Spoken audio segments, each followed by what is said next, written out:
السلام عليكم ورحمة الله وبركاته، مساكم الله بالخير والرضا والنعيم. والله يا رب يديم عليكم فضله ونعمته، قولوا امين. الف مبروك لنادي الهلال، الف مبروك لجمهور نادي الهلال، الف مبروك لتاريخ نادي الهلال، الف مبروك لمسيري نادي الهلال. وش اقصد انا بتاريخ نادي الهلال؟ طوال تاريخه المجيد اللي يمتد ل 91 بطولة ما مر عليه عامين ورا بعض بدون ما يحقق بطولة. وهذا الرقم وهذا المعيار وهذه النقطة اللي بني عليها الكثير من إرث الهلال كانت مهددة اليوم. يعني الهلال الموسم الماضي تقريبا خسر كل البطولات ما بعد السوبر، حقق السوبر في يبها، ثم بعد ذلك طلع من كاس الملك مع جيسوس، وخسر الدوري بوقت مبكر جدا، يعني فبراير تقريبا هو خاص الآسيوية بشكل سيء جدا لما خسر من الأهلي 3 هناك في جدة. كل هذه المعطيات أنهت الموسم الماضي بشكل سيء، وابتدأ هذا الموسم بين الهلال غير مشارك في بطولة كأس السوبر، وطلع من كأس آسيا بركلات ترجيح بشكل مبكر. هذه 4 بطولات، 3 مع جيسوس وواحدة مع انزاجي، الهلال ينهيها بدون ما يكون بطلها. هذه النقطة بالذات هي الخبر في تاريخ الهلال. الهلال تاريخ مجيد، تاريخ نادي عظيم جدا، تاريخ نادي عاش على أن يكون الأصل والطبيعي أنه يحقق الذهب، وإذا ما حقق الذهب ما ينفع تقول انه قدم موسم كويس، ما ينفع تقول انه قدم عطاء كويس في كل البطولات لكن ما توفق. هذه اللغة غير مقبولة بالهلال، لازم تحقق ثم تعال نتناقش هل انت وانت محقق اليوم احنا راضين عنك وعن مستواك وانت بطل ولا لا. يعني اليوم سيميوني إنزاغي طالع على المنصة والجمهور يصفر ضده، كابتن فهد فرج كان طالع على المنصة والجمهور يصفر ضده وهم ابطال الكاس. هذا المشهد اكاد اجزم، ما ودي حلف، بس 1,000,000% كل الأندية الثانية لو تاخذ بطولة ودية في مطلع الموسم ممكن الكل يصفق للكل، بينما في الهلال وهم ياخذون كأس الملك، كأس أغلى الكؤوس من أيادي الأمير محمد بن سلمان، الجمهور حاط في اعتباره يعطيك العافية حق الكاس بس ترى ما براضين عليك، الأصل إنك تحققه وإحنا راضين عليك وإحنا راضين عن أدائك. هذه الثقافة الهلالية، هذا الإرث الهلالي بني لأن النادي هذا قائم يفوز بالبطولات بشكل مستمر، ولا يكون معيار انه احنا بناخذ البطوله وبس، لا نبي ناخذها ونكون ممتازين ونستمر ان احنا كل موسم نحقق البطولات. فما ينفع 4 بطولات متتاليه، 3 مع جيسوس وواحده مع انزاجي نخسرها وتقولي تعال نخسر الخامسه. فلما يحقق الهلال هذه البطوله ومن جده، يعني الهلال تتوج ببطل كأس الملك 6 مرات من جدة، يعني كان في جدة واخذ هذه البطولة. هذا شيء له تأثير كبير على الوضع الحالي. هذا الجيل مثلا سافيتش، نيفيز، ثيو، بونو، كوليبالي، سالم، كل ذا الجيل انهم كانوا حققوا ذا البطولة، فبيدخلون في البطولة اللي هي بطولة الدوري بضغوط أقل، يعني على الأقل بيكون عليهم وطأة انهم ماخذين كأس الملك وغير مرضي عنهم، أخف بكثير من انهم خسرانين كأس الملك وداخلين يقاتلون على الدوري. فهذه النقطة على ذا الجيل ممتاز، أخذت بطولة في تاريخ الهلال هي ممتازة جدا. أنت الهلال اللي ما يغيب عن البطولات، وارجع أقول كل أندية الدوري السعودي تقريبا تغيب 3 سنوات، أحيانا 5 سنوات، أحيانا بعض الأندية توصل 9 سنوات. الهلال ما يتم عامين بدون ما يأخذ بطولة، وبطولة رسمية. ارجع أقول مو بطولة ودية ولا أي بطولة تنشيطية قبل الموسم ولا أي بطولة عرضية تقام سنة مع التقام، لا، يا كاس ملك يا دوري يا بطولة آسيوية يا كاس سوبر. فهذه النقطة بالتحديد مهمة جدا لهذا الهلال في العمل في الداخل اليوم، ولا حتى في تاريخ الهلال اللي لازم كهلالي تحطه بين عيونك دائما. تاريخ الهلال هو اللي يحطه بين عينك، هو خلى معيارك، كل ما تغيرت المعايير خلى هو معيار. وانا طماع شوي، اي كاس يقدم الامير محمد ودي الهلال ياخذه، يعني هي بطولة واحدة الامير محمد يقدمها نيابة عن خادم الحرمين الشريفين الملك سلمان، الله يا رب يحفظهم كلهم. ودي كل محفل رياضي الأمير محمد يحضره الهلال ياخذه، لأنه هاللحظة غالية، هاللحظة غالية بمعنى الكلمة. لما مرت السنين تدري قديش هي غالية، فودي أي كاس يقدم الأمير محمد الهلال يا يكون طرف فيها ياخذه. وهذا الشيء صار قبل 2 لما خذيناها وكان بونو بطل ديك الليلة. الموسم الماضي مع الأسف ما صارت، طلعنا مع جيسوس من دور 16. الموسم هذه أخذناها قبل 3 مواسم لو تتذكرون برضو، صعدنا لما كان خصمنا الفيحة وخسرنا ذيك البطولة، ثم بعدها بسنة خذناها من قدام الوحدة. فتقريبا هذه 5 سنوات، 3 أو 4 منها عفوا الهلال طلع فيها المنصة، 3 منها أخذها للمحفل اللي يحضره الأمير محمد بن سلمان، الله يا رب يطول في عمره. فالتتويج هذا بالنسبة لي أنا غالي، أنا طماع ودي قد ما يحضر الأمير محمد قد ما أشوف الهلال ماخذ البطولة. ناصر الدوسري والكرة الثانية، يمكن هذه أكثر تفصيلة مظلومة في موسم الهلال الغير ماضي. بانت من بداية الهلال مع سيميوني إنزاغي في كأس العالم للأندية، واليوم ظهرت مرة ثانية. قديش ناصر لاعب جيد جدا في متابعة الكرة واستعادتها وأخذ الكرة الثانية وين ما كانت مناطقها.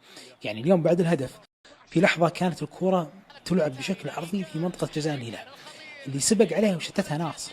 الشوط الثاني راوغ حسان، اللي وقف وساند سلطان مندش اللي كان تقريبا الظهير اليمين في ذاك الوقت هو ناصر. اللي قدموا موسم أفضل بكثير يعني بفارق عن الموسم الماضي، سواء كعدد دقائق ولا على جودة لعب كثير المحليين.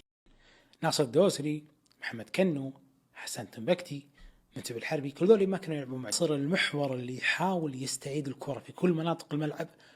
هذه نسخة جديدة جت مع سيميوني إنزاغي، وظلمت هذه النسخة صراحة لما تعرض ناصر لإصابة شهرين غاب فيها، وكانت هذه الشهرين حساسة. يعني هو رجع مباراة السد من الإصابة فكانت حساسة جدا، ففقد في هذه الفترة من الموسم. لكن اليوم لما رجع إنزاغي يلعب أساسي تقدر تشوف هذا الحس في هدف الهلال الأول، الهدف اللي فعلا أعاد فيه ناصر الهلال تقريبا مجهود فردي، لأنه كان بعيد عن الكرة، كان بعيد جدا عن الكرة وقت ما مالكم يتدرج ويحاول ياخذ راحته في الكرة العرضية.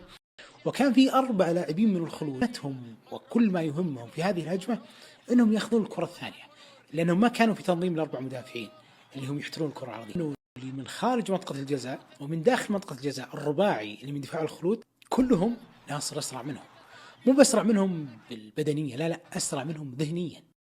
كان حاضر واستعاد الكرة. هنا لما استعاد هذه الخصلة بانت في ناصر هذا الموسم. الخصلة الثانية انه ما تردد ابدا انه يسدد بالقدم اليمنى، وهذا الشيء انا حبيته مره من مباراه الخليج. يعني دخل ولا سوى كنترول بصدره وسددها على طول، ما نزلت من لمستين، هي ما تعدت اللمستين. بينما في الوضع الطبيعي بعض اللعيبه اللي يحاول يريح نفسه يسندها على قدمه المفضله، ياخذها ينزلها باليمين يشوتها باليسار. ناصر على طول شاتها باليمين، فعلى طول جاني فلاش باك للقطه برضو اعجبتني لناصر نفسه في مباراه الخليج. ناصر في مباراه الخليج في هدف لسافيتش كان تسلل بشعره، هذا الهدف ناصر عرضه بالقدم اليمين مو بالقدم اليسار. وش اللي يفرق؟ اللي يفرق انك تلخم المنافس بالمختصر، يعني بالبلدي، لأن المنافس يكون حاط وضعه ومهيئ نفسه انك ما انت بلاعب فارق دائما، ولا انت اللي دائما يعرض ويشوت بالقدمين، دائما تسند قدمك المفضله. فاليوم لما ناصر جته اللحظات انه يعكس توقع المنافس ويعرض او يسدد باليمين انصنع الفارق.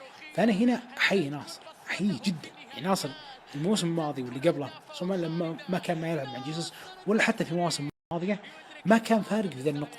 يعني ما كان لاعب يضغط دائم بشكل مستمر، بل انه بعض الناس كانت تقول مجهوده موافر. اليوم ممكن اوفر مجهود في الهلال، يضغط في كل مكان، يساند سلطان، يساند حسان، يساند نيفيز، ويسترجع كوره من ملعب منافس كثير. زاد انه بدا يفرق في قدمه الثانيه، ما هو بس في القدم اليسرى. تحيه بمعنى الكلمه لناصر. هذا ثاني نهائي كاس ملك قبل 3 سنوات قدام الوحدة، واليوم أشوفه يفرق بالنتيجة. طبعا غيرنا فرق في كاس آسيا 2021، وهذه مواقع كبرى شفته فيها. فتحية من صميم قلبي لناصر، لأنك فعلا تؤرخ مجهودك بذهب، وحتى وإن ما قدروا كل الناس ذلك ترى أنت أكثر واحد المفروض أنه يقدر في نفسه التطور. تحية بمعنى الكلمة، لأنك جالس تفرق في مواقف حساسة وجالس تتطور بمرور الوقت. ركز في هذه الحالة في أكثر من جانب تكتيكي يشرح لك وش صار في المباراة. كرة في الطرف الأيسر للهلال أو في الشق الأيسر الدفاعي للهلال لأنريكي، أفضل لاعب في الخلود، دخل في ثنائية ضد حسان تنبكتي بكل اقتدار. كالعادة حسان في النزاعات اللي على الأرض يكسبها، استرجعها، أعطى باص، متعب حاول يبني اللعب، لعبها طولية في عمق ملعب الهلال بشكل خاطئ، رجعت للخلود، لكن كانت في انتظار ناصر الدوسري.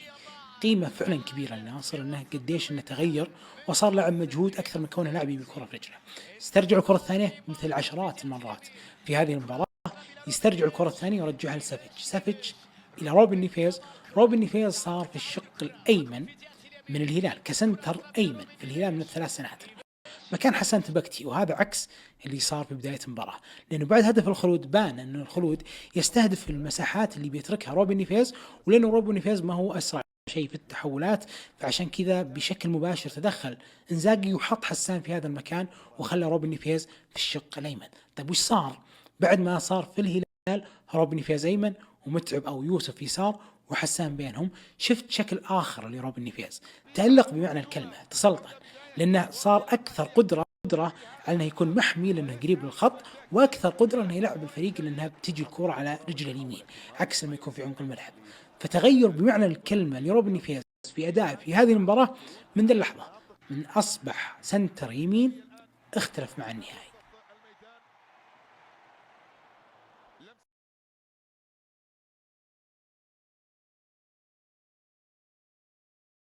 ما ينفع في العالم هذا كله انك تجي كنادي توقع مع ظهير وتقول ابيك تسوي اللي يسويه مثلا ثيو هرنانديز، لان اللي يسويه ثيو هرنانديز شيء غير قابل للمطابقه ولا حتى للاقتراب. انه مع ميلان يكون عنده معدل اخر 5 سنوات 1.8 تسديده في كل مباراه، يعني شوتين في المرمى في كل مباراه، وهذا معدل مهاجمين على فكره. بالاضافه انه لما جاء الهلال مساهم في 14 هدف، شيء ممتاز. مثلا لو قلت هذا الظهير في النادي الفلاني ساهم في 10 أهداف، 11 هدف، 12 هدف، في 14 هدف، واو. إذا هو مسوي 11 اسيست والباقي أهداف معدل ممتاز. إذا هو مسجل 5 أهداف الباقي رائع. ثيو مع الهلال مسجل 9 أهداف والباقي اسيست، مسجل 9 أهداف وفي مباريات كبرى وفي مواقف كبرى وفي مواقف يصعب فيها أنك تأخذ حريتك، تكون ندية، أعلى الرقابة عليك، أعلى التوقع منك يكونك تزود شيء متوقع، ومع ذلك كل مرة يصنع الفارق. كل مرة يبان أن التضحية اللي الهلال يسويها في الخط الدفاعي علشان يعطيه راحته تثمر. فالهلال مثلا في مباراة نصف النهائي قدام الأهلي ثيو جاب له هدف من عدم، هدف من عدم، من عدم حط الهلال قدم في النهائي، هدف ما يسجله كل ال11 اللي نزلوا في الهلال أو اللي نزلوا بدلاء ما راح يسجلونه، ثيو يسجله. ثيو في مباراة النهائي قدام الخلود لما تجيه كرة نازلة ككرة ثانية ويتوجه لها، كلنا مع بنزيما عارفين إنه لو سددها ترى بتدخل المرمى أو بتطلع بحالة إعجازية، وتسجلت. وهذا النوع من التأثير في التسديد شيء رائع، رائع جدا، يكاد يكون نادر جدا لأي لاعب، مو ظهير بس، أي لاعب طرف كل ما سدد كورته خطيرة جدا. وأنا أجزم آخر 3-4 مباريات هي حتى مباراة السد اللي احنا خسرانينها فيه من ذيك المباراة إلى اليوم هو أفضل لاعب في الهلال، هو أفضل لاعب حتى لو ما أثبت ذلك الرقم في مباراة الحزم، في مباراة ضمك، في كل المباريات بما فيها مباراة الخلود اليوم. فهو بالفعل صفقة الهلال اللي أثمرت وفارقت بشكل ممتاز جدا، وخلتك تنسى أنك كنت دخلت مع لودي مشكلة عشان تفسخ عقده، مع أنه كان قدم كاس عالم جيد والموسم الماضي قدم نصف موسم ممتاز. لكن أنت يوم مستحيل تشتاق اللودي لأنه ثيو شايل الليلة بمعنى الكلمة. بعدين ما شاء الله لا قوة إلا بالله في خصلة هنا مرعبة بالنسبة لي، إذا حط المدافع في ظهره وانطلق والله لو يطعنه مو بيحاول يعثره ما طاح، ما تحرك. ومن شفت ثيو صرت يعني شويتين يعني أعتب على لعيبتنا، يعني لو استثني سالم كل لعيبة الأطراف في السعودية ولا الأظهرة غالبا بنيتهم العضلية ضعيفة جدا، أنا استثني سالم. ثيو يا أخي ظهير ما شاء الله بنية وقدرة مو طبيعية، وعشان كده تفهم كيف إنه لو نزل مستواه ولا صعد ولا مر بدروب تقريبا مكانه أساسي في منتخب فرنسا مضمون، لأنه هذه النوعية من اللاعبين ترى هم حبة واحدة في مركزهم وغير قابلين للتكرار. يعني ما ينفع مثل ما قلت في بداية الفيديو تجيب ظهير وتحاول توقع معه عقد وتقول له أبيك تسوي لي يسوي ثيو، أنت لو تسويها أنت بصحي.